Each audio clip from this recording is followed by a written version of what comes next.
Olá, pessoal, tudo bem? Então, nessa aula vamos trabalhar dois assuntos importantíssimos, que são eles, né? Eficácia da lei penal no tempo e a eficácia da lei penal no espaço, tá certo? Então, vamos lá para o nosso quadro, também vamos, né, trabalhar aqui o Código Penal, tá? Com certeza, né? Durante a nossa aula, tá bom? Já está aí para vocês, né?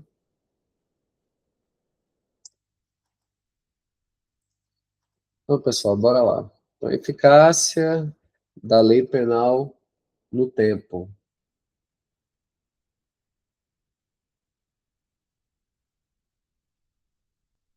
Eficácia da lei penal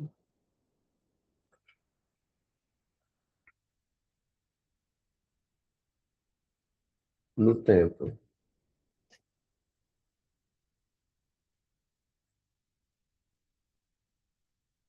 Tá? Então, inicialmente, pessoal, o que é importante saber, né? Então, vamos iniciar aqui nossa primeira, né, primeiro tópico, né? Alguns pontos, né, iniciais. Primeiramente, né, qual a regra que vigora? Aplica-se a lei penal vigente ao tempo da realização do fato criminoso. E aqui entra um, uns falam que é princípio, outros falam que é uma característica, enfim, que é o tempus, eita, o tempus regit acti.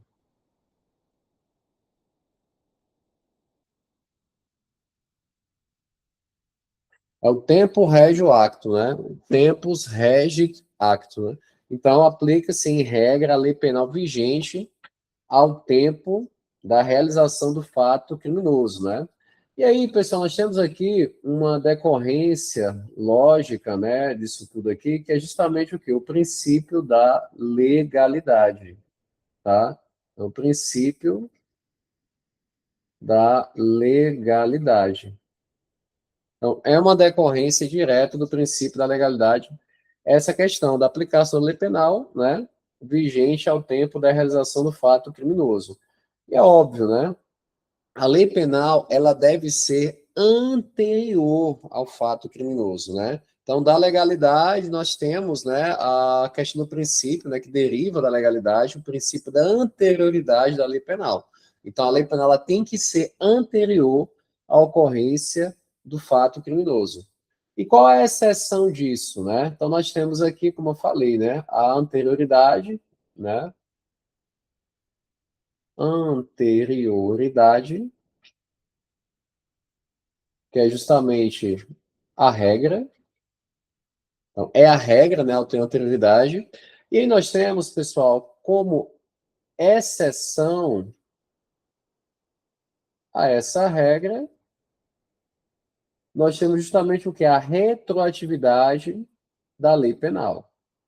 Então, a retroatividade da lei penal.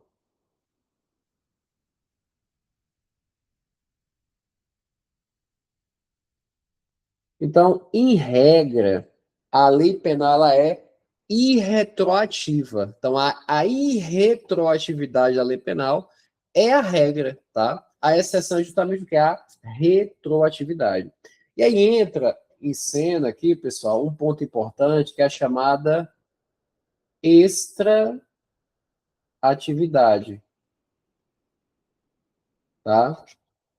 A extraatividade. E da extraatividade nós temos duas espécies. Primeiramente, o que é que vem a ser, professor, a extra-atividade da lei penal? Nada mais é que a possibilidade da lei penal dela se movimentar no tempo, tá certo? Lógico, essa movimentação no tempo da lei penal tem um único objetivo, qual é? Beneficiar o réu. Eu não posso ter uma extratividade da lei penal, uma movimentação da lei penal no tempo, com o fim de prejudicar o réu. Se for uma forma mais prejudicial a ele, não é possível a extratividade. Ela somente é possível quando for benéfica ao réu, tá certo? E aí nós temos duas situações dentro, né, duas espécies, né, de extratividade da lei penal. Quais são elas? Então, deixa eu até colocar aqui em vermelho, caso são importantes, né? Primeiramente, nós temos a retroatividade,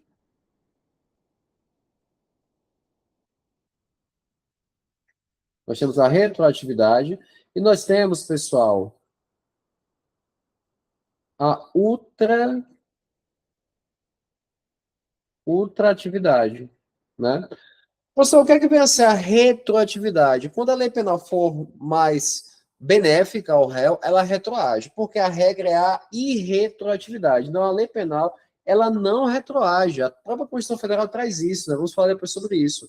Ela é irretroativa, está ali no artigo 5º, inciso 40. No entanto, é possível a retroatividade quando for benéfica. Então, a retroatividade para beneficiar, ok, pode acontecer, tudo bem? E o que é que vem a ser a ultratividade da lei penal? O que é que, na ultratividade, pessoal, eu tenho uma lei penal que já está revogada, ela foi revogada. No entanto, ela continua a disciplinar os fatos delituosos que ocorreram sob a sua vigência. Por quê? Ela é mais benéfica que a nova lei revogadora. Então, por exemplo, tem uma lei A, até vou colocar aqui, ó, só para vocês, né, visualizarem. Deixa eu só achar aqui o ponto, né? Aí. Aqui, sim. Então, ó, como é que funciona a retroatividade? Eu tenho aqui uma lei A, certo? Uma lei A, e posteriormente eu tenho o surgimento da lei B. Essa lei B aqui, pessoal, é a lei revogadora. E a lei A é a lei revogada, tá? É a lei revogada. E aí o que eu tenho que analisar é o seguinte, vamos lá. Se a lei B, então, ó, se for mais benéfica, o que é que eu tenho aqui? A retroatividade da lei. Ela vai retroagir. Então, quer dizer o quê? Ela vai retroagir, né, para ser aplicada a um fato anterior à sua vigência. Tudo bem? Mas aí, então, nesse caso, essa lei A aqui, para sofrer essa retroatividade, quer dizer que ela é mais, né, maléfica, beleza? Mas o que acontece? Pode acontecer dessa lei A ser mais benéfica. Então, se ela for mais benéfica, se ela for mais benéfica, eu fiz isso aí, deixa eu pagar aqui, pagar aqui rapidinho. Então, se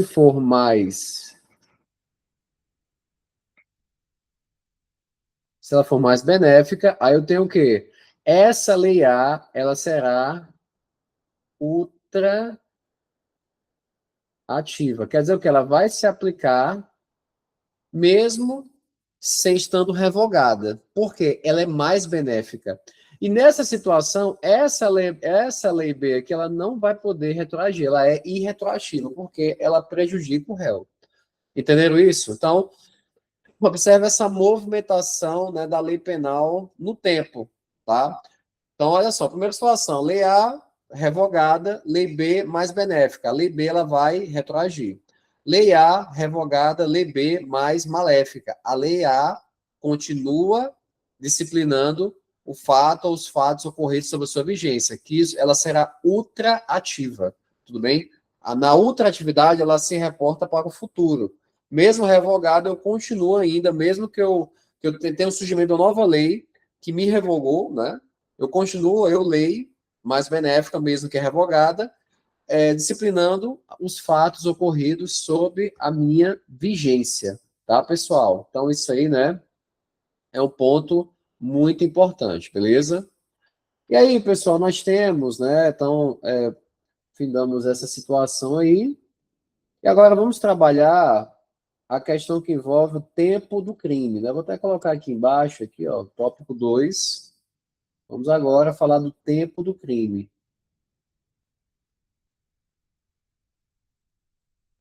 Então, tempo,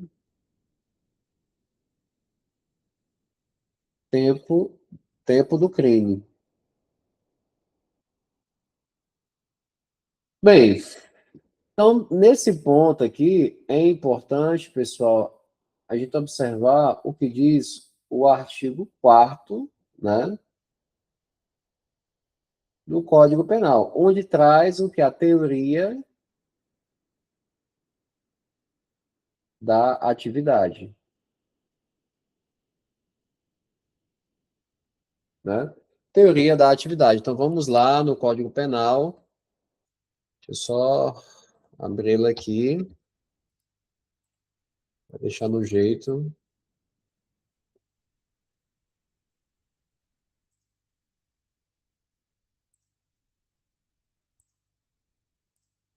Vou colocar aqui, fazer outra coisa.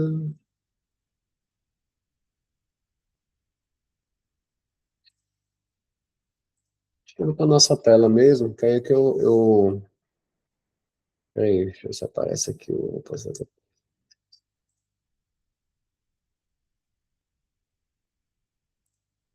O Meet... Não. Vou botar aqui para o nosso quadro.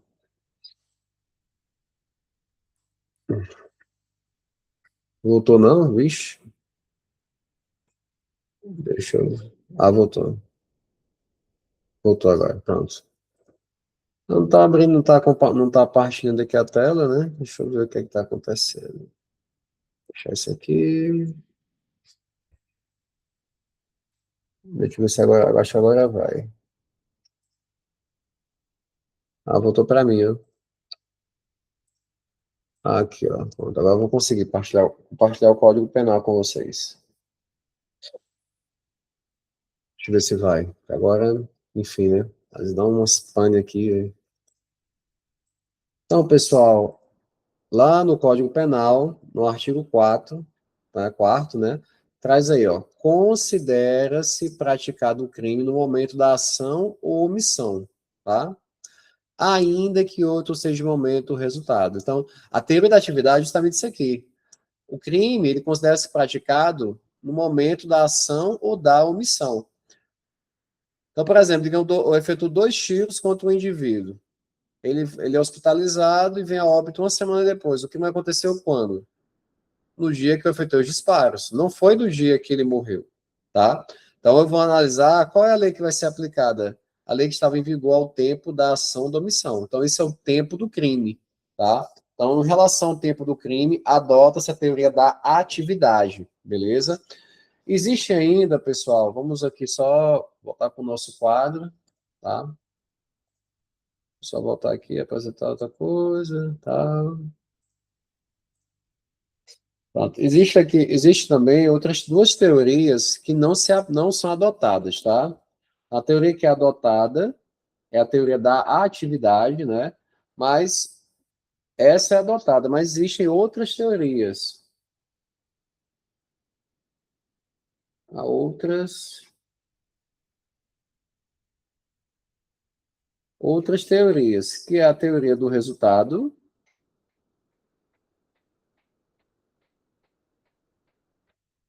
e eu tenho a teoria mista, também chamada de teoria da ubiquidade. Ubiquidade. O que é que fala a teoria do resultado? Considera-se praticado o crime no momento do seu resultado. Então, nesse mesmo exemplo, eu efetuei os disparos, o indivíduo vem a óbito 2 semanas depois. Qual é o momento da prática do crime? No momento que ele veio a óbito. Tá certo? É aplicada? É adotada? Não. Teoria da ubiquidade ou mista, o que é que ela fala? Considera-se praticado o crime tanto no momento da ação da omissão, como também no momento da ocorrência do resultado. Ela é adotada? Não. Então, adota-se a teoria da atividade. É o que está lá no artigo 4º. É a teoria que é adotada. Beleza? Então, esse é um ponto importante. E aí, pessoal, nesse âmbito também, existe um princípio que é o princípio da congruência, tá? Vou até ver se eu consigo colocar aqui para ficar nesse slide aqui. Princípio, princípio da congruência, tá? É justamente aplicado aqui no âmbito, né, do tempo do crime. Então, o que é o princípio da congruência, também chamado princípio da coincidência ou da simultaneidade? Ele fala o seguinte, que todos os elementos do crime Quais? Fato típico, a ilicitude e a culpabilidade, pessoal, devem estar presentes no momento da conduta. Todos os elementos do crime. Fato típico, ilicitude e culpabilidade. Todos eles devem estar presentes, né, no momento do crime. Então, por exemplo, a imputabilidade do agente, pessoal, dependerá justamente da aferição da sua idade, né, no que tange ao critério biológico, no momento da ação da omissão. Então, vê aquela situação, o cara tinha 17 anos, faltava 2 meses, ou um mês, ou uma semana para completar 18 anos, ele comete um homicídio, no caso, um ato infracional análogo ao crime de homicídio, né? Mesmo que, porventura, a vítima vai morrer um mês, 2 meses depois, quando o indivíduo já tinha 18 anos, ele vai ser punido por crime ou ato infracional? Ato infracional. E mesmo que tenha morrido no momento ali, ele vai ser punido por crime ou ato infracional? Ato infracional, conforme o Estatuto da Criança e do Adolescente, tá certo? Então, justamente em observância ao princípio da teoria da atividade, né? E especificamente no que tange ao princípio da congruência, beleza? Que é no momento da ação da omissão que eu vou analisar ali a presença dos elementos, né? Do crime, beleza? Fato típico, ilicitude e culpabilidade, tá, pessoal? Beleza, vamos avançando aqui. Então, vamos agora trabalhar a sucessão de leis no tempo, tá?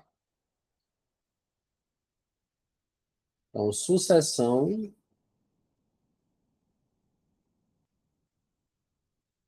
de leis.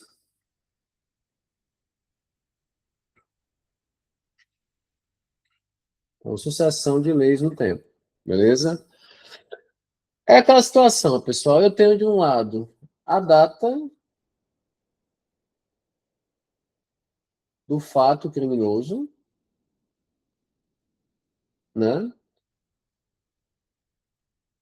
E eu tenho do outro lado a data do julgamento. A data do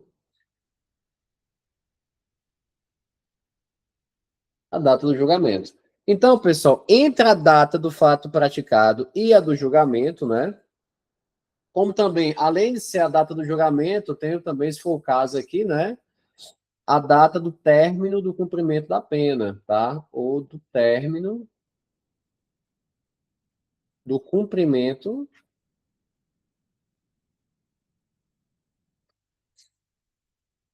da pena. Então, entre essas duas datas aí, podem surgir o quê? Várias leis penais, né? Que venham, de certa forma, alterar o conteúdo dos tipos penais. Então, nesse âmbito, né, como eu falei, eu posso ter o surgimento aí de leis penais nesse intervalo, né? E aí, como eu já falei anteriormente, a regra geral, pessoal, é justamente o quê? A irretroatividade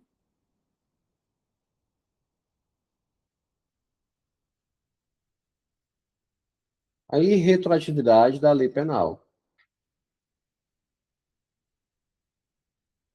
E isso está onde, pessoal? Está lá no artigo 5º, inciso 40 da Constituição Federal de 1988, né?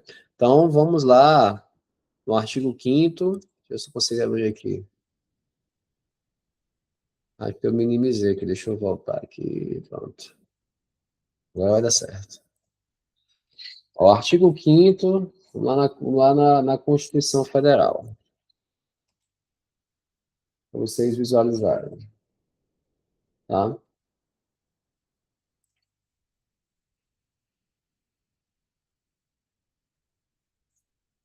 Olha o que diz aqui o inciso 40 do artigo 5º. A lei penal não retroagirá. É a regra, é a irretroatividade da lei penal. Ah, eu posso falar que a irretroatividade da lei penal é uma garantia fundamental do cidadão? Sim, porque está no artigo 5º da Constituição. Né? Aí fala no final, salvo para beneficiar o réu. Então, a retroatividade é uma exceção, tem que ter muito cuidado. Se falar assim, então a retroatividade da lei penal é regra, ela ser retroativa. Não, não é. Tá? A irretroatividade é que é a regra. O ato da lei retroagir é uma exceção, cabível somente quando beneficiar o réu. Tá certo? Então, Mais um ponto aí para vocês ficarem atentos. Então, vamos voltar lá no nosso quadro, beleza? Então, pessoal, como eu falei, né, a lei penal, em regra, ela é irretroativa. Aí, nesse âmbito, nós temos alguns pontos a serem tratados, né?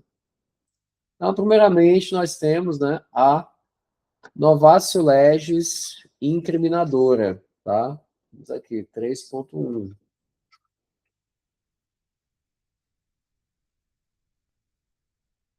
Novatio legis incriminadora,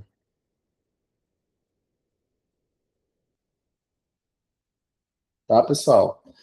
Então, o que é que vem a ser a novatio legis incriminadora? É uma nova lei, né, que passa a considerar uma conduta que antes era típica como criminosa. Então, o que não era crime passa a ser crime. Aquela conduta que não era criminosa passa a ser criminosa. E aí, pessoal, a nova lei incriminadora, a nova legis incriminadora, com certeza ela será irretroativa,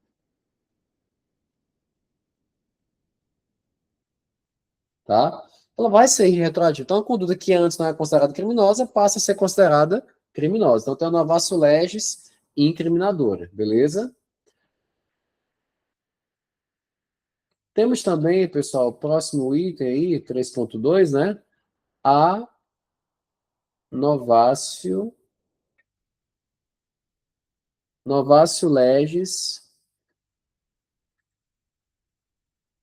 impégios, tá? Também chamada de lex gravior, um R no final, tá? Pessoal, o que é a novatio legis impégios ou a lex gravior? É uma nova lei que prejudica o réu. Então, por exemplo, uma lei que cria uma majorante, né? Uma lei que aumenta a pena. A pena antes era de 1 a 4 anos, agora passa a ser de 2 a 5 anos, que é o caso, por exemplo, da violência doméstica contra a mulher. Lesão corporal contra a mulher, leve, qualificada, né, quando praticada, tendo em vista razões da condição do sexo feminino. Então, antes era de 1 a 4 anos, posteriormente passou a ser de 2 a 5. Então tem o que? O novatio legis impede, uma lei nova que piora a situação do réu, uma lei mais gravosa. Então ela vai retroagir? Não. Então, da mesma forma aqui, tá? Ela será irretroativa. Então, a novatio legis impede do lex gravior, ela será irretroativa, beleza? Aí tem uma situação interessante no que tange aos crimes, né? Ao crime permanente. Estou nem para. Então, crime permanente.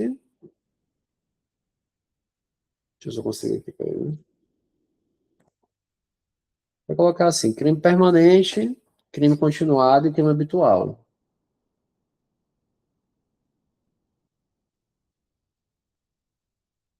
Crime permanente,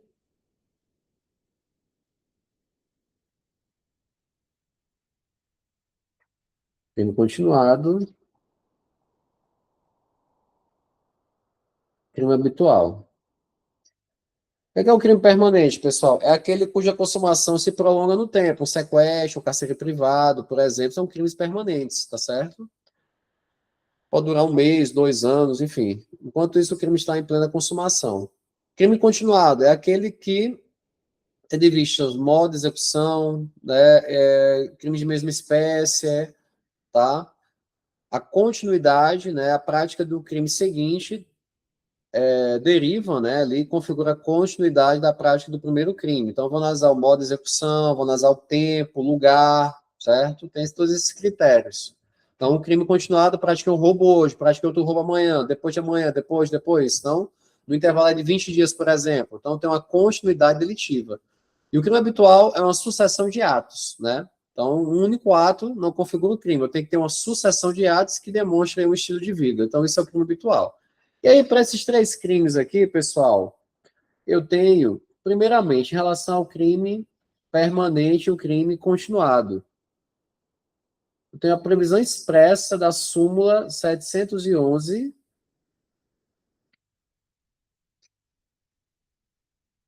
súmula 711 do STF, tá? Então, bora lá novamente para nossa, né? Vamos lá dar uma olhada na legislação. Deixa eu só ver aqui se eu minimizei. Aqui, ó. Pronto. Então, vamos ver lá, pessoal, a súmula. Vou colocar aqui, súmula 711 STF.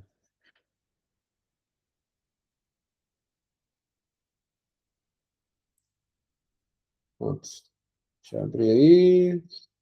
Olha o que diz aqui, súmula 711. A lei penal mais grave aplica-se ao crime continuado ou ao crime permanente, se a sua vigência, né, está errado isso aqui, for anterior à cessação da continuidade ou permanência. Então, pessoal, quer dizer o quê? Se eu tenho um crime em plena consumação, seja crime continuado ou crime permanente, né? Eu só sair daqui.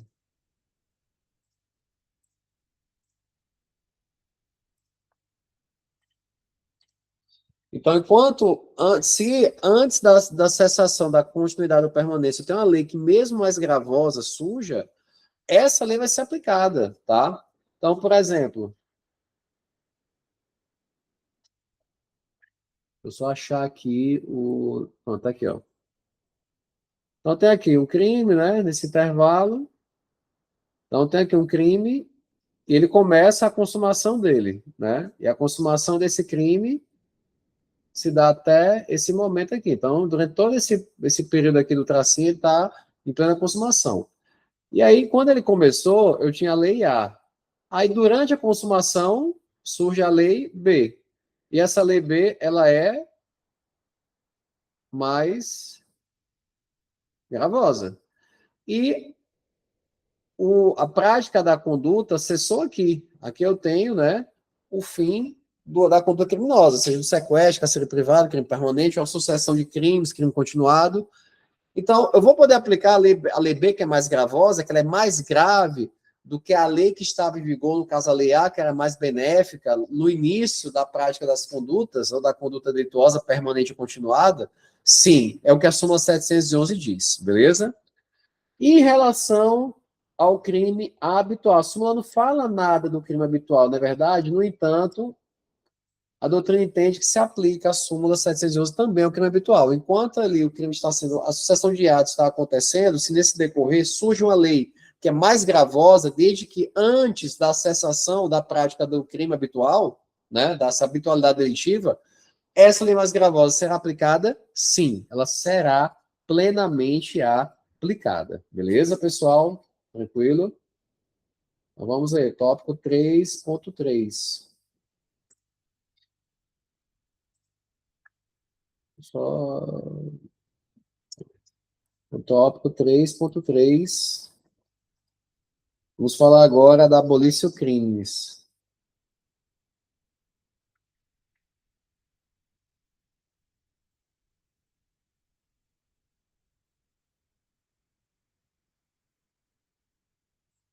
Abolição crimes.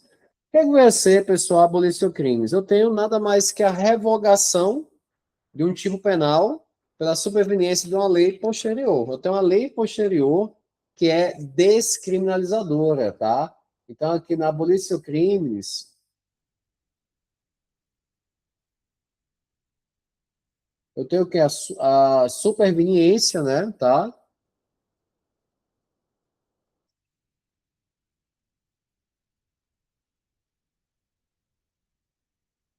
Superveniência de uma lei descriminalizadora.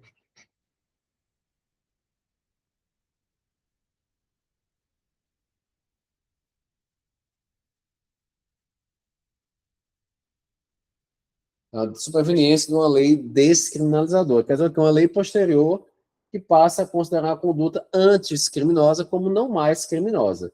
Isso está lá, pessoal, no artigo 2º, certo? Caput do Código Penal. Então, vamos lá na lei, vamos ver o que é que diz o artigo 2º, caput do Código Penal.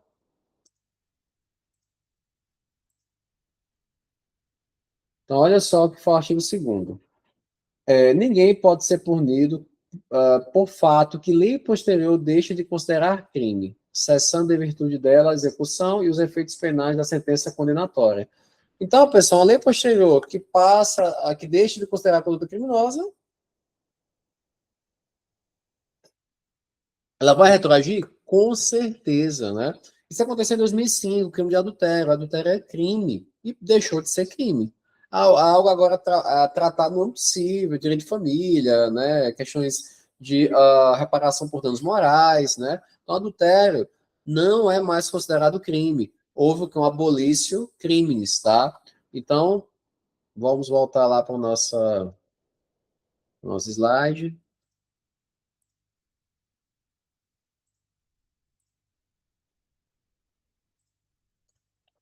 tá? Então, na abolição do crime, nós temos a descriminalização, tá, da conduta, né? E o artigo 2º fala isso. E aí, pessoal, por quê, né? Nós temos a observância do princípio da intervenção mínima, né? O direito penal só é chamado quando realmente é o jeito. Então, nada mais. Se o legislador percebe que naquela situação não há mais necessidade da intervenção penal, vai lá e descriminaliza a conduta, né? E o ponto importante, né? A natureza jurídica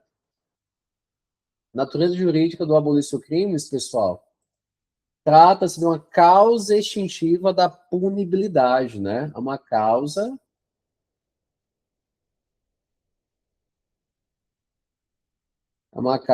extintiva da punibilidade.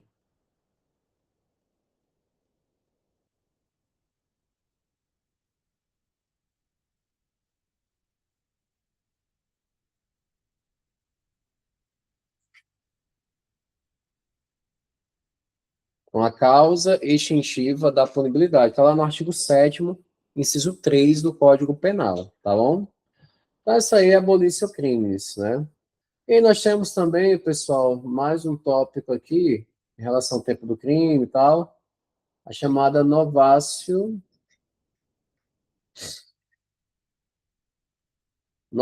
legis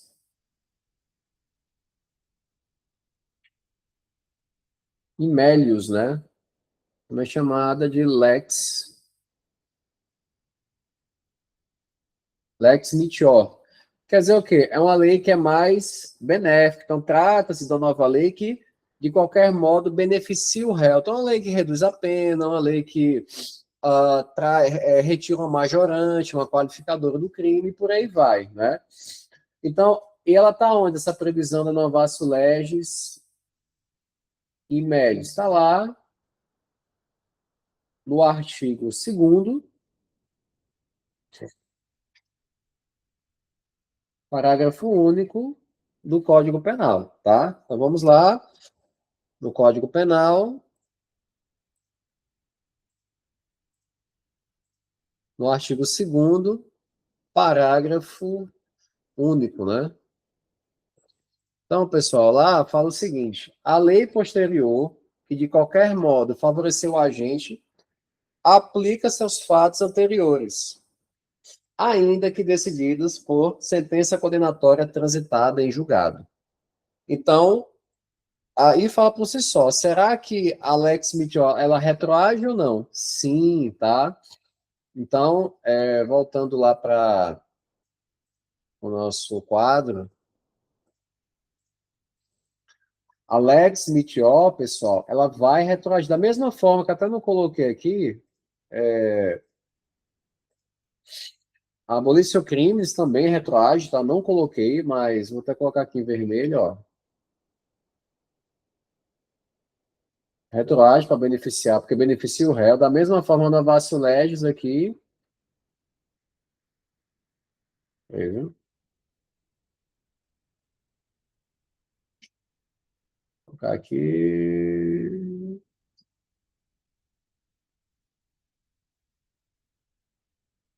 Ela retroage para beneficiar, tá bom? Porque beneficia o réu, é benéfico ao réu, a novatio legis e médios, né? E aí, pessoal, em relação à aplicação, após o trânsito ser julgado, né? Cabe ao juiz, né, da execução mesmo, né, após o trânsito ser julgado, Está onde? Súmula 611 do STF, tá? Então, súmula 611 do STF. Então, essa súmula, pessoal, ela fala lá, ó, transitada em julgado a sentença condenatória, compete ao juízo das execuções a aplicação da lei mais benigna, beleza? Então, leiam depois aí a súmula 611, até colocar aqui no quadro.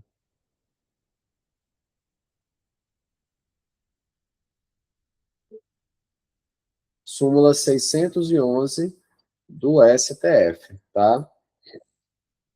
E aí tem algumas questões importantes que eu vou comentar aqui, ó. Aplicação da lei mais benéfica durante o período de vacatio legis, né? Pessoal, vamos lá. Nesse período, a lei penal, ela não possui eficácia jurídica ou social, devendo imperar o quê? A lei vigente. Então, durante a vacatio legis, não há que se falar em aplicação. Então, a lei, nesse período, ela não passa de mera expectativa de lei, beleza? É esse entendimento que prevalece, tá? Em relação ao período de vacatio legis. E aí tem outro ponto importante. Será que cabe a combinação de leis penais para beneficiar o réu? Né? Eu tenho uma lei que a pena é maior e traz uma situação benéfica, maléfica. E eu tenho outra pena, outra lei, que a pena é menor, né? E traz uma situação maléfica também, enfim. Então, o que é que vem a ser a combinação de leis? Eu vou pegar o que é melhor de uma lei, o que é melhor de outra lei, e vou criar uma terceira lei para beneficiar o réu. Isso pode acontecer, a combinação de leis? Não pode, pessoal, porque viola a separação dos poderes. Então, a combinação de leis, ela é vedada, ela é proibida, tá? Não é possível a combinação de leis, beleza? Outro ponto aqui que vamos trabalhar ainda, ponto 3.5, tópico 3.5. Peraí, hein?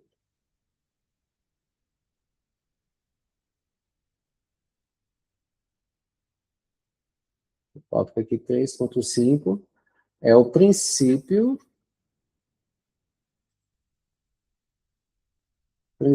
da continuidade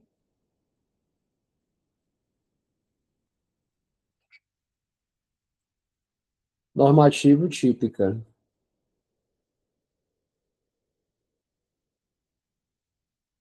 Normativo típica. Pessoal, o que é que vem a ser o princípio da continuidade normativo típica? Eu tenho uma norma penal que é revogada, mas a mesma conduta prevista nessa norma penal revogada, ela continua sendo criminosa no tipo penal revogador, tá?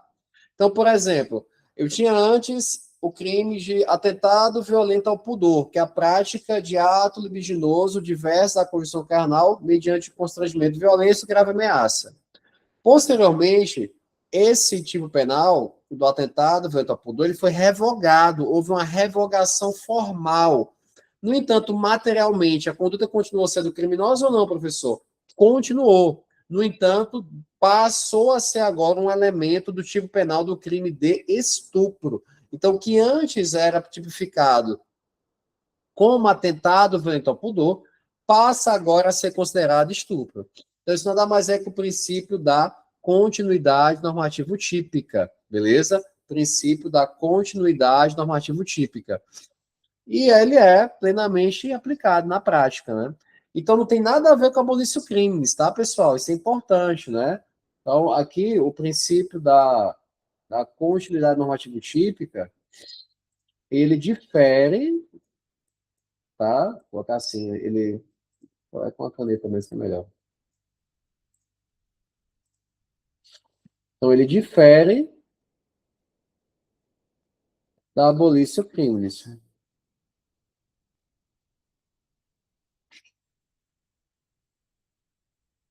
Por quê, pessoal? Na abolício crimes eu tenho a revogação formal e material, certo?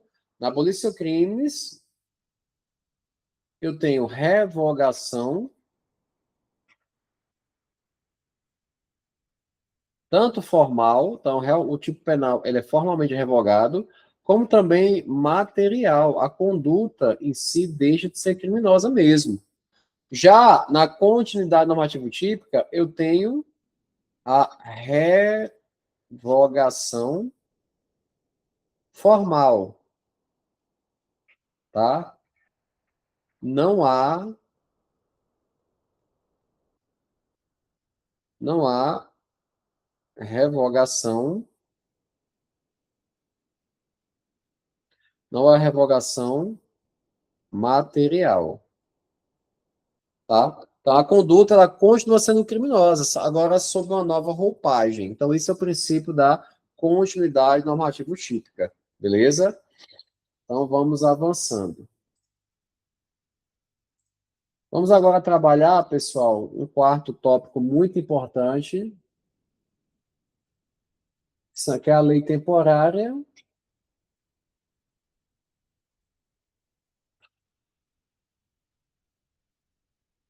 e a lei,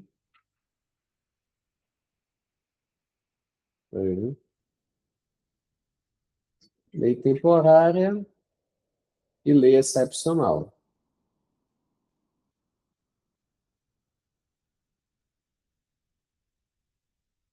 Lei temporária e lei excepcional. Está onde, pessoal? Artigo 3º do Código Penal. Então, vou abrir o Código Penal e lá vou explicar tudo para vocês, né? Aqui não vou fazer nada no quadro, não, tá? Então, bora lá para o Código Penal. Então, aí, pessoal, olha só. Artigo 3º, lei excepcional ou temporária. Aí fala aqui, a lei excepcional temporária, embora o decorrido período de sua duração, ou cessadas as circunstâncias que a determinaram, aplicam-se ao fato praticado durante sua vigência. Primeiro ponto, vamos lá. Embora decorrido o período de sua duração, aqui eu tenho a chamada lei temporária, ou temporária em sentido estrito. É justamente aquela que ela é instituída por um prazo determinado. Então, durante esse período aqui, a conduta será considerada criminosa. É o que aconteceu lá na época da Copa do Mundo. Algumas condutas, por ter visto regulamentos da FIFA, foram consideradas criminosas apenas naquele período, tá certo? A Copa do acho que vigorava de 2014 a 2015, uma coisa assim. Então envolvia situações, um tempo específico, tá? Então naquele período eu tive uma lei penal temporária, tá? E a lei excepcional, quando fala aqui, ó, cessadas as circunstâncias que a determinaram. A lei excepcional, também chamada de temporária em sentido amplo, né? Ela é editada, pessoal, em função de algum evento transitório, uma guerra, calamidade pública e por aí vai, tá? Então, cessadas essas circunstâncias excepcionais, a lei passa, né? Deixa de vigorar, beleza? E aí vem algumas características essenciais dessas leis. Primeira característica essencial, elas são autorrevogáveis, tá? Então, isso aqui é até bom constar lá no nosso quadro. Deixa eu botar aqui no.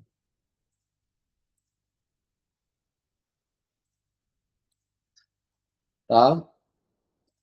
Então, pessoal, algumas características aqui importantes, tá, da lei.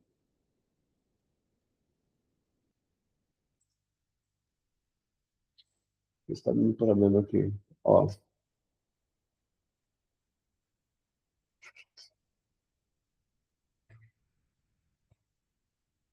Então, características. Primeiro, né, nós temos a autorrevogabilidade.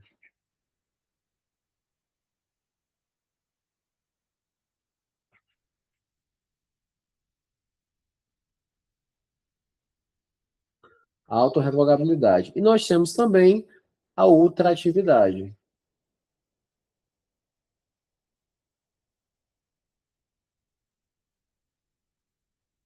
Cessado o período as circunstâncias, né, a lei temporária excepcional revogada, né? Por isso que são chamadas, essa questão da autorrevogabilidade aqui, de leis intermitentes, tá? Leis inter... leis intermitentes, beleza? Já na ultratividade, o que acontece? Elas alcançam os fatos praticados durante a sua vigência, tá? Então, são chamados elementos temporais do fato típico, né? Próprio de fato típico. Então, o fato acontecer sob a vigência da lei temporária ou excepcional, beleza, mesmo que elas tenham sido elas se auto-revogaram, né, porque cessou o tempo, ou a circunstância, continua ainda tratando, né, disciplinando os fatos ocorridos sob a sua vigência. Então, isso é chamada ultratividade. E é um ponto importante, pessoal, que as leis temporárias excepcionais não se sujeitam aos efeitos da abolição crimes, tá? Salvo se houver lei expressa, né, com essa finalidade. Caso contrário, não submete a abolição crimes. Outro ponto também, não viola o princípio da irretroatividade da lei prejudicial. Não há essa violação. Ah, mas a lei temporária é pior, ela foi revogada já. E como é que a lei continua? Não há, tá? Inclusive, já foi analisado pelo STF isso, e elas são consideradas constitucionais, beleza? São leis constitucionais. Tudo bem? E aí, pessoal, alguns outros pontos importantes aqui. Vou até abrir o tópico 5, né, já para finalizar essa parte, esse assunto, né, esse primeiro assunto, que é justamente em relação à retroatividade da jurisprudência.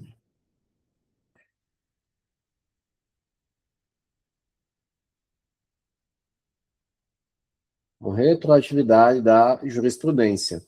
Pessoal, ponto importante, prevalece que a extratividade da lei, ela se refere ao quê? Apenas à lei, né? Como já fala, não se aplica à jurisprudência.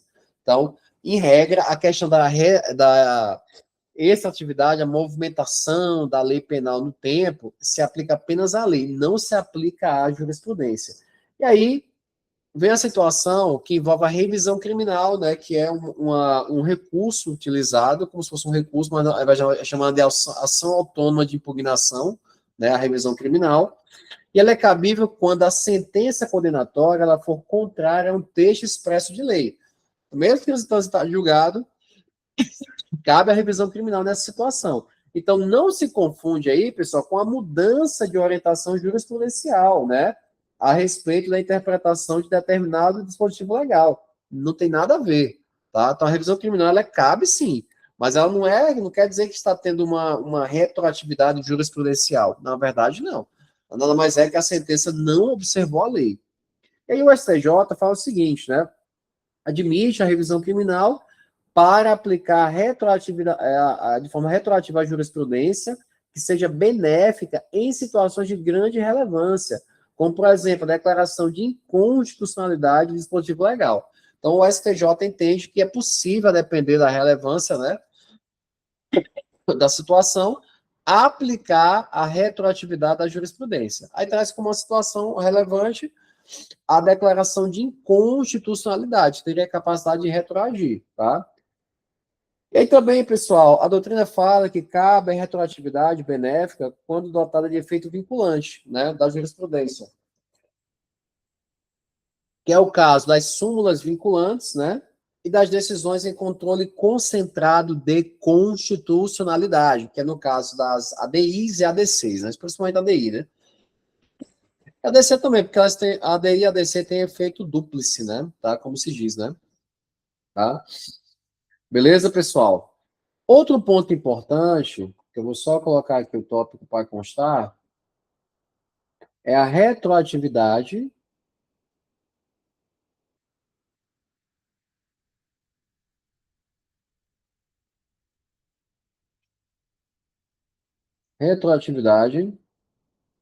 da norma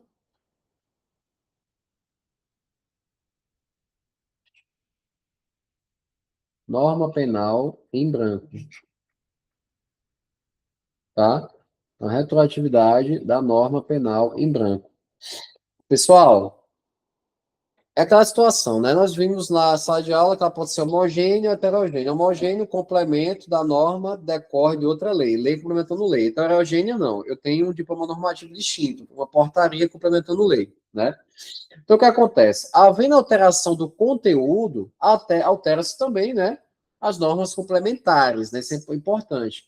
E aí a questão que envolve é o seguinte: no caso, a norma penal em branco homogênea, que é complementada por outra lei. Então, a alteração de um complemento de uma norma penal em branco homogênea sempre teria efeitos retroativos, tá certo? Então, isso é um ponto importante. Então, a retroatividade é possível e tal? Sim, na norma penal em branco homogênea. E na heterogênea? Não é possível, não se aplica. Por quê? O complemento não é uma lei. Muitas das vezes não portaria, uma instrução normativa, um ato administrativo, então não se aplica. Então, no caso da retroatividade da norma penal em branco, aplicável somente na norma penal em branco homogênea, somente na norma penal em branco homogênea. A doutrina traz uma série de comentários, enfim, mas não dá para a gente falar sobre isso agora, né? Desses pontos, não dá tempo. E por fim, pessoal, nós temos a chamada lei intermediária.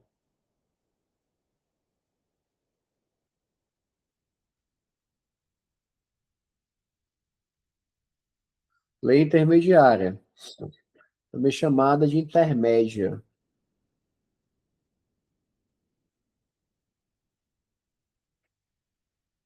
ou intermédia, né? Pessoal, o que acontece? A lei intermediária é justamente a lei que não estava vigente, não era a lei vigente ao tempo do fato, né? Como também não era a lei vigente ao tempo do julgamento. Então, imagine a seguinte situação, né? Vamos colocar aqui um esqueminha aqui, ó. Tá, né? E aqui eu tenho, né? O fato criminoso, eu tenho o julgamento. Aqui eu tenho ao tempo do fato a lei A, aí eu tenho aqui ao tempo do julgamento a lei C. No entanto, pessoal, nesse período aí surgiu uma lei aqui, que é a lei B. E aí, essa lei B, ela é melhor que a lei A e ela é melhor que a lei C, né? Então, essa aqui é a chamada lei intermediária. Então, em relação à lei. Espera aí, né? Então, em relação. Então, em relação à lei A, mas eu consigo aqui porque estava dando erro. Em relação à lei A, ela será retroativa. Tá? Ela é retroativa em relação à lei A. Ela não estava em vigor ao tempo do fato, mas ela é melhor que a lei que estava em vigor ao tempo do fato. Então, tem a retroatividade. E em relação à lei C, eu tenho o quê? A ultraatividade.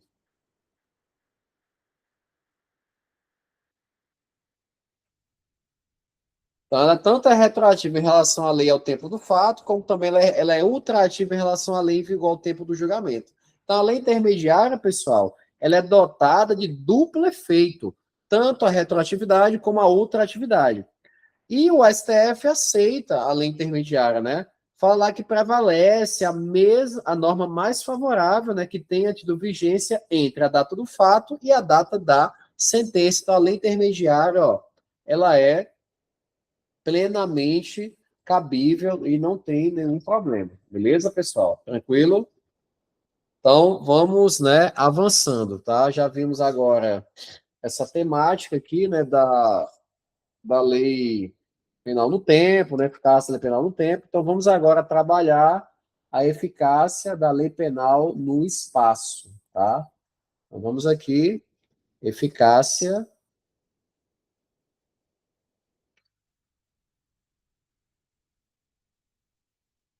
eficácia da lei penal,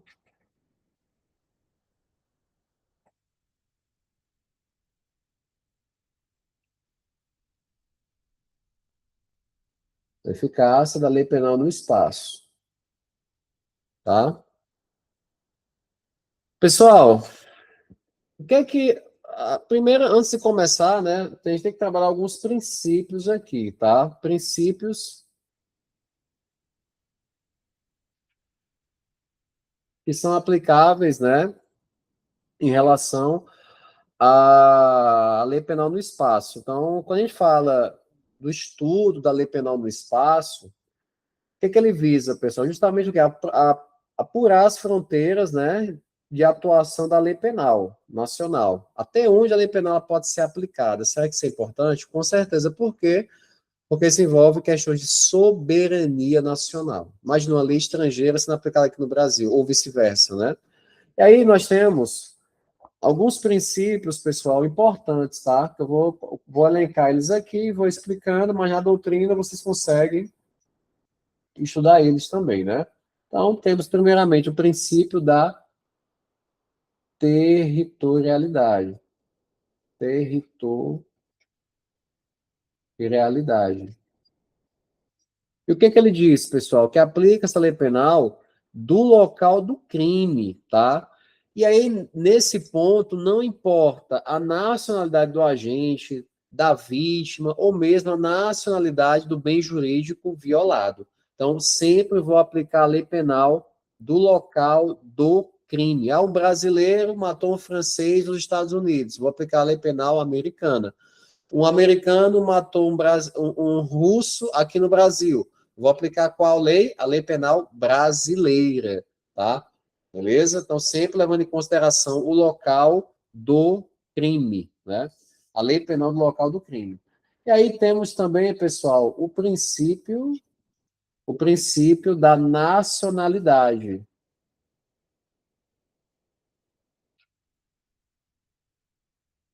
Princípio da nacionalidade, também chamado, né, de princípio, ou também chamado de princípio da personalidade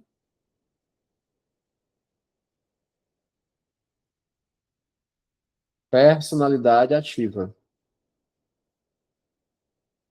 tá? O que ele diz, pessoal? Que se aplica a lei do país a que pertence o agente. Aí, nesse caso, não importa o local do crime, não importa a nacionalidade da vítima, a nacionalidade do bem jurídico violado.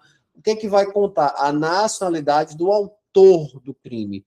Então, se eu tenho um russo que mata um americano aqui no Brasil, eu vou aplicar o quê? A lei russa. Seria isso, né? Porque leva-se em consideração a nacionalidade do autor do delito. No caso aí, né, esse exemplo russo, né? Temos também, pessoal, outro princípio importante, que é o princípio da nacionalidade ou personalidade passiva.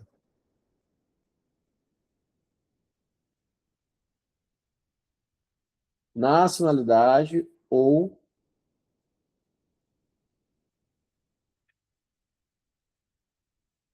personalidade passiva. Então, aqui nesse, vou o quê? Aplicar a lei penal da nacionalidade do ofendido, da vítima. Ponto final. Não vou levar em consideração o local do crime, não vou levar em consideração a nacionalidade do agente do crime, do autor do crime, como também não vou levar em consideração a nacionalidade do bem jurídico violado. Beleza? Temos também, pessoal, o princípio, né, da defesa ou real. Princípio da defesa, também chamado real. O que ele prega, pessoal? Que aplica-se a lei penal da nacionalidade do bem jurídico lesado, né? Ou que foi colocado, né, sob perigo de lesão. Então, aqui não importa o local da infração penal, não importa a nacionalidade do sujeito ativo, do sujeito passivo. Eu vou levar em consideração o que? A nacionalidade do bem jurídico tutelado.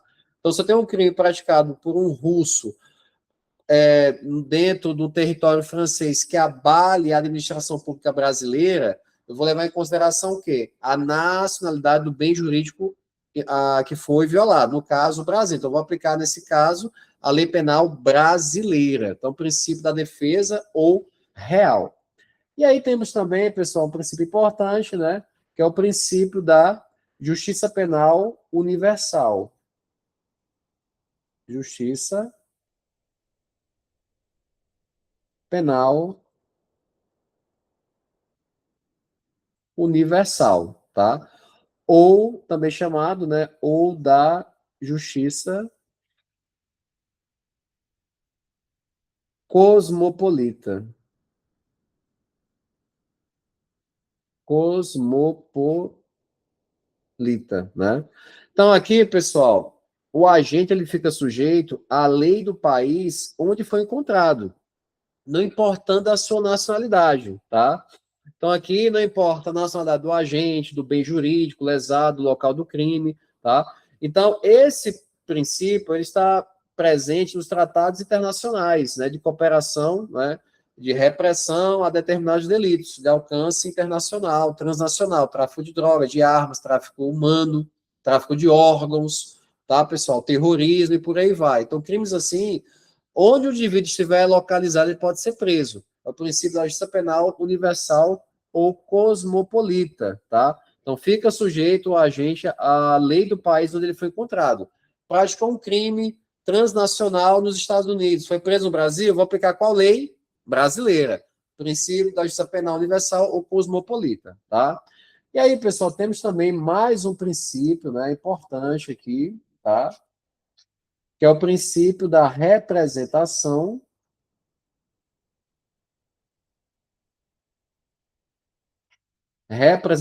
também chamado princípio do pavilhão, também chamado princípio da substituição,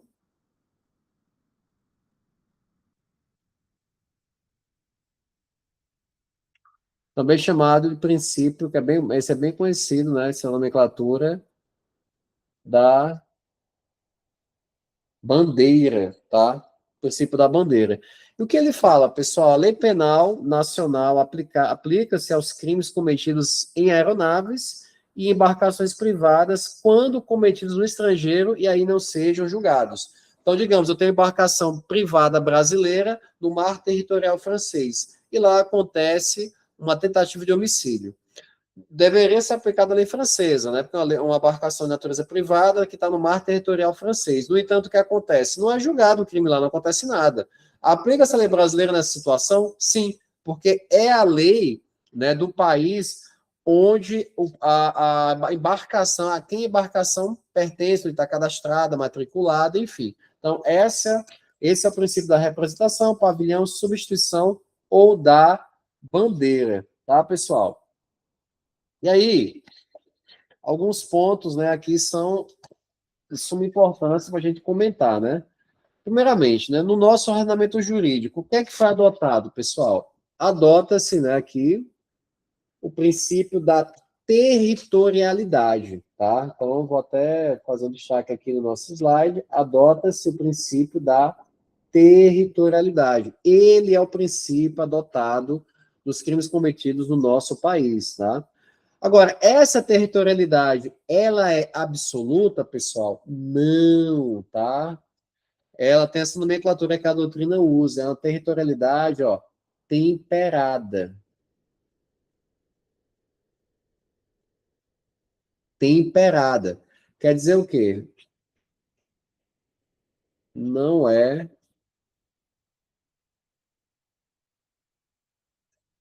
não é absoluta. É uma territorialidade temperada, né? E aí aquela situação, se eu tenho uma mitigação à territorialidade, quer dizer o quê? Permite-se, né, a aplicação de lei estrangeira a fato praticado em território brasileiro, tá? E aí, essa aplicabilidade de lei estrangeira no território nacional, né, que até eu vou colocar em vermelho aqui, ó, a aplicação de lei estrangeira no Brasil. Isso é possível, a chamada intraterritorialidade.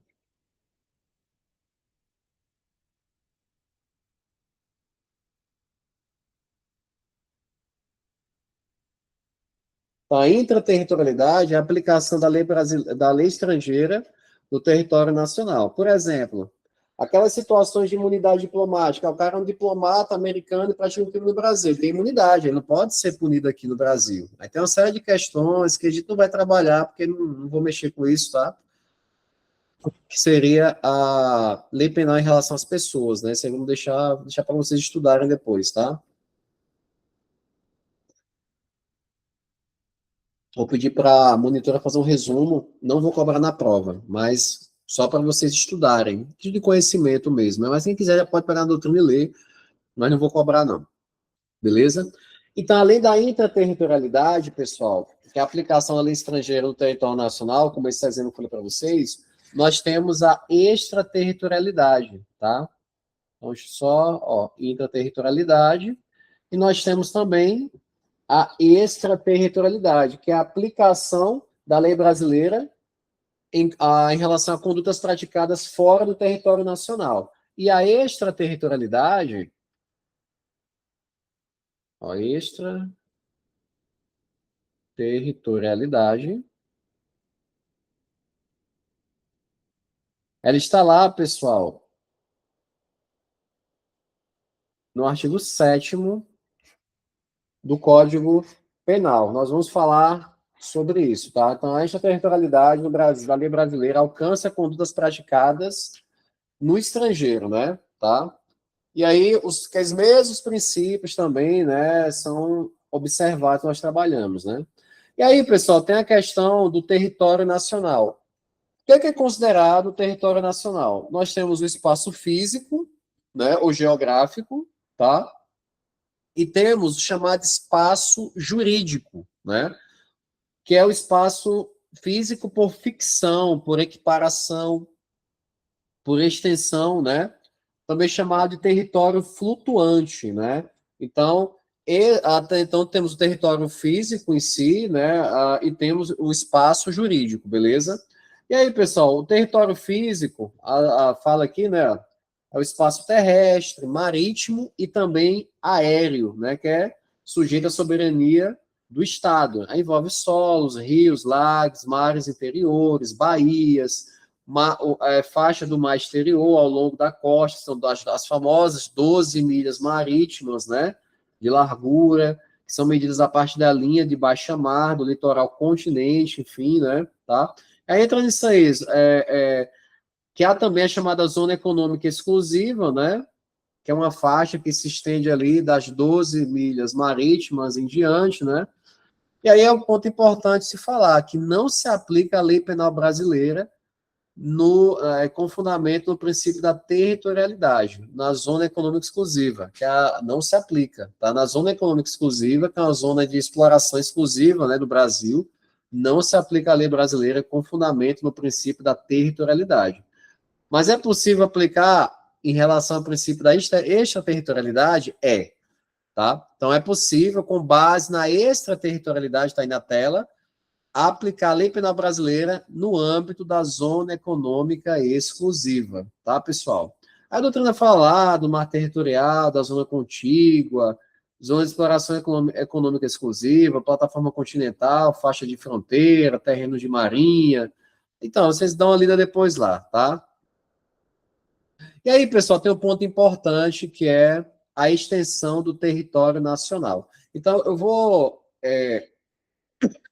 vamos agora ficar no Código Penal, tá? Tem muita coisa para a gente falar lá. Vamos lá no Código Penal. Pronto. Só abrir aqui para mim também, aqui o Código Penal. Pronto, pessoal. Tá aí, ó. Aplica-se a lei penal brasileira sem prejuízo de convenções, tratados e regras de direito internacional ao crime cometido no território nacional. Princípio da territorialidade mitigada ou temperada. Então, eu tenho a possibilidade de uma lei estrangeira ser aplicada no Brasil? Sim, é possível, tá? Beleza? E aqui o parágrafo primeiro, pessoal, nós temos a extensão do território nacional. Aí fala aqui, ó, para os efeitos penais, considera-se como extensão do território nacional as embarcações e aeronaves brasileiras de natureza pública ou a serviço do governo brasileiro, onde quer que se encontrem. Então, por exemplo, tem a embarcação do Ministério da Saúde, né? Ou da Marinha do Brasil. Lá no mar territorial francês. É território nacional? Sim. Se acontecer um homicídio dentro de um navio da Marinha que está lá no mar territorial da França, a quem caberá julgar? Ao Brasil. Por quê? Trata-se de uma embarcação de natureza pública. Ah, mas se for embarcação de natureza privada, mas a serviço do governo brasileiro, o Brasil alugou essa embarcação. Beleza, para uma missão diplomática, uma missão oficial. Tudo bem. É território nacional? Sim. Se acontecer um crime lá, aplica-se qual lei? A lei penal brasileira. Então, onde quer que se encontre, fala aqui, ó, seja de natureza pública, embarcação aeronave, ou de natureza privada, desde que a serviço do governo brasileiro, tá? E aí vem aqui também, bem como as aeronaves e embarcações brasileiras mercantes ou de propriedade privada, que se achem, respectivamente, no espaço aéreo correspondente ou em alto mar, né? Então, está no espaço aéreo do Brasil, né? Território nacional. Está em alto mar. O alto são as famosas águas internacionais, né? Que não pertencem a nenhuma nação. E aí, é território de quem? É território do Brasil. Mesmo seja de natureza privada, sim, uma embarcação de natureza privada que não está sendo do governo, está lá passeando no alto mar, que não pertence a nenhum país, acontecendo um crime ali nessa embarcação ou nessa aeronave que está sobrevoando o alto mar, é território nacional? Sim. Aplica-se a lei penal brasileira, tá? Aplica-se a lei penal brasileira, porque é uma extensão do território nacional, beleza? E aí, pessoal, olha o que fala aqui o parágrafo 2º. É também aplicável a lei brasileira aos crimes praticados a bordo de aeronaves e embarcações estrangeiras de propriedade privada, achando-se em pouso no território nacional ou em voo no espaço aéreo correspondente, e estas em porto mar territorial do Brasil. Tá? É aquela situação, um jato privado, né, proveniente da Noruega, sobrevoando o Brasil. Aconteceu um homicídio enquanto está sobrevoando o Brasil. A quem cabe julgar? O Brasil. É território nacional, tá certo? É de natureza privada, não está a serviço de nenhum governo estrangeiro, não é de natureza pública, óbvio, né? Então, nesse caso, aplica-se a lei penal brasileira, tá? Da mesma forma, você tem embarcação de natureza privada em mar territorial brasileiro. Se acontecer alguma conduta criminosa, aplica-se a lei brasileira, tá? A lei brasileira. Então, é o que fala aí o parágrafo 2º, tá, pessoal? A questão da embaixada. A embaixada é a extensão, né, do território que representa. Pessoal, as embaixadas, elas são invioláveis, tá? Apesar de serem invioláveis, não constitui extensão do território do país que representam. Então, a embaixada dos Estados Unidos e território americano no Brasil, não. São invioláveis, mas ser território americano de forma alguma, tá? Não é território brasileiro. São invioláveis, mas o território é brasileiro, não é território americano. Então, isso é um ponto também, né? Muito importante. E aí vem a questão também, né? A aplicação da lei brasileira a crime cometido, né? A bordo de embarcação privada estrangeira de passagem pelo mar territorial brasileiro. Então, está passando pelo mar territorial e acontece um crime. Aí, pessoal, a Lei 8.617, de 1993, regula a chamada direito de passagem inocente, tá? Direito de passagem inocente. Então, para que seja reconhecido esse direito, o navio privado ele deve utilizar o mar territorial brasileiro somente como um caminho, né, como uma passagem para o seu destino, sem pretensão de atracar no território nacional. Então, ocorrendo um crime a bordo da embarcação, não se aplicará a lei brasileira, desde que não seja prejudicial à paz, à boa ordem ou à segurança do Brasil, devendo a passagem ser contínua e rápida. Então tá aí, passando pelo mar territorial brasileiro em destino ao Chile, à África, enfim, né? E aí acontece um crime.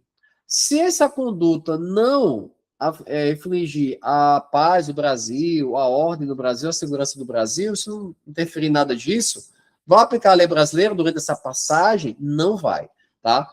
Tá no âmbito do direito da passagem inocente, beleza? Tá, pessoal? Tranquilo, vamos lá. Lugar do crime, né? Como já falamos aqui, o artigo 5º, ele fala que a lei brasileira se aplica ao crime praticado no território nacional. Então, da mesma forma, né, uma infração penal ela pode se fracionar em tempos diversos, também ela pode se aplicar em lugares diferentes, né? Então, entra em cena aí o artigo 6º, fala que considera-se praticado o crime no lugar em que ocorreu a ação ou omissão, no todo ou em parte, bem como onde se produziu ou deveria produzir-se o resultado. Então, vimos que em relação ao tempo do crime, aplica essa teoria da atividade, né? Considera-se praticado o crime, né, no momento da ação ou da omissão, independentemente do momento do resultado. Em relação ao lugar do crime, pessoal, aplica essa teoria da ubiquidade, também chamada teoria híbrida ou mista, tá? Então, se eu tenho uma conduta que foi praticada tanto no território brasileiro como no território estrangeiro, será aplicável a lei também brasileira, ou a lei estrangeira, se for preso lá. Então, o crime começou na Argentina e a prática terminou no Brasil. Vou aplicar qual lei? Foi preso no Brasil? No Brasil, mas ele praticou o crime na Argentina também, sim, mas o resultado foi aqui no Brasil. Então, eu vou aplicar a lei brasileira, a teoria da ubiquidade, também chamada teoria mista ou híbrida. Tá certo, pessoal? Beleza? Muita atenção isso aí para vocês, né? Não confundirem, tá? Então, vamos agora falar da extraterritorialidade, né? Então, ficam sujeitos à lei brasileira, embora cometidos no estrangeiro. Como eu falei para vocês, a extraterritorialidade nada mais é que o quê? A aplicação da lei brasileira, tá? A crimes cometidos no território estrangeiro. É possível? Sim. Então, em casos excepcionais, a nossa lei ela pode extrapolar os limites do território e alcançar, assim, crimes cometidos exclusivamente no estrangeiro. Então, isso é chamado justamente esse fenômeno extraterritorialidade. Então, lá no artigo 7º, né, do Código Penal, tá? Então, pessoal, aí fala lá algumas situações, né? Eu não vou anotar aqui, mas vocês podem mexer no quadro, mas vocês podem trabalhar, né, isso aí, tá? Na anotação de vocês, tá? Então, primeiramente, inciso 1, né? Então, no artigo 7º, fala dos crimes sujeitos à lei brasileira, embora cometidos no estrangeiro. Então, vamos lá. Inciso 1. Crimes contra a vida e liberdade do presidente da República, patrimônio ou fé pública da União, DF, território, município, empresa pública, sociedade de economia mista, autarquia, fundação instituída pelo poder público, contra a administração pública, genocídio, quando a gente for brasileiro, domiciliado no Brasil, enfim. E aí, pessoal, nós temos algumas situações importantes, né? Lemos o inciso 1º, né? Então, lá no parágrafo 1º, fala assim, ó, nos casos do inciso 1, o agente é punido segundo a lei brasileira, ainda que absolvido ou condenado no estrangeiro. Essa é chamada, anotem, extraterritorialidade incondicionada, tá? Extraterritorialidade incondicionada, tá? Então, é justamente o parágrafo 1º que faz referência ao inciso 1. Então, verificada a infração penal, aplica-se a lei brasileira, não importando se o autor ele foi absolvido ou condenado no estrangeiro, né? E aí nós temos o inciso 2. Também aplica-se a lei brasileira aos crimes que for tratado a Convenção Brasil se obrigou a reprimir e aqueles praticados por brasileiro. E também praticados em aeronaves, embarcações brasileiras, mercantes ou de propriedade privada, quando em território estrangeiro, e aí não sejam julgados. Então, essas situações do inciso 2, nós temos aqui o parágrafo 2º, que fala, nos casos do inciso 2, a aplicação da lei brasileira depende do concurso das seguintes condições: entrar o agente no território nacional, ser o fato punível também no país em que foi praticado. Por isso muita gente vai fazer aborto em outro país que é fato atípico, aí não responde por aborto no Brasil. Está o crime incluído entre aqueles pelos quais a lei brasileira autoriza a extradição. Não ter sido agente absolvido no estrangeiro ou não ter aí cumprido a pena. Não ter sido agente perdoado no estrangeiro ou por outro motivo, não está extinta a punibilidade segundo a lei mais favorável. Pessoal, esse caso aí eu tenho chamada extraterritorialidade condicionada. Essas condições têm que estar previstas. Essas condições do inciso 2 aqui, essas 3, né? Eu tenho um concurso dessas condições, tem que estar previstas, todas elas, tá? Então, a chamada extraterritorialidade condicionada, tá? Condicionada. Então, tem que estar previstas as condições aí para a aplicação da lei brasileira, né? E aí, pessoal, aqui no parágrafo 3º, nós temos aqui, a lei brasileira aplica-se também ao crime cometido por estrangeiro contra brasileiro fora do Brasil. Então, aqui o brasileiro é vítima fora do Brasil, né? Se reunidas as condições previstas no parágrafo anterior. Não foi, tem que estar todas as condições do parágrafo anterior, né? Todas essas aqui, todas elas, além delas, não foi pedido ou negada a extradição, ou foi negada a extradição, houve requisição do ministro da Justiça. Então, aí no parágrafo 3º, eu tenho que a extraterritorialidade hipercondicionada. Então, o crime cometido por estrangeiro contra brasileiro fora do Brasil, aplica-se a lei brasileira contra o estrangeiro. Então, a extraterritorialidade hipercondicionada, tá, pessoal? Hipercondicionada. E a doutrina traz alguns outros pontos importantes, né, tá? Que aqui eu vou deixar para vocês lerem depois, mas esses aí são os mais cruciais. Pena cumprida no estrangeiro, ó, para artigo 8º, a pena cumprida no estrangeiro atenua a pena imposta no Brasil pelo mesmo crime quando diversas. Quer dizer o quê? O mesmo crime, o cara lá no estrangeiro tomou uma multa de US$ 1 milhão. No Brasil, ele tomaria uma pena de 1 a 4 anos. Então, a pena dele aqui no Brasil vai ser atenuada, vai ser menor. Por quê? Já tomou uma multa de 1 milhão, então vamos dar uma reduzida na pena dele aqui. Então, a pena mais branda. Aí fala assim, ou nela é computada quando idênticas, né? Então, lá, pena de prisão, aqui pena de prisão. Então, lá ele pegou uma pena de 3 anos, aqui ele foi condenado a 7 anos. Então, eu pego desses 7 e retiro os 3 anos que ele cumpriu no estrangeiro. No caso, ele vai cumprir mais 4 anos, tá? 4 anos. Isso chama-se computar a pena. Então, essa computação da pena é quando as penas são idênticas, beleza? Penas idênticas, tá, pessoal? Eficácia da sentença estrangeira, né?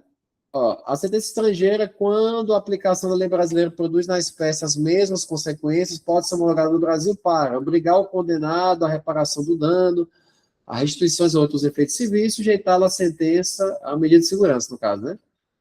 Aí a homologação depende de pedido da parte interessada, no inciso 1, para outros efeitos da existência de tratado de extradição com o país, né, de cuja autoridade judiciária emanou a sentença, ou na falta de tratado de requisição do ministro da Justiça, né, isso aí por si só já consegue entender.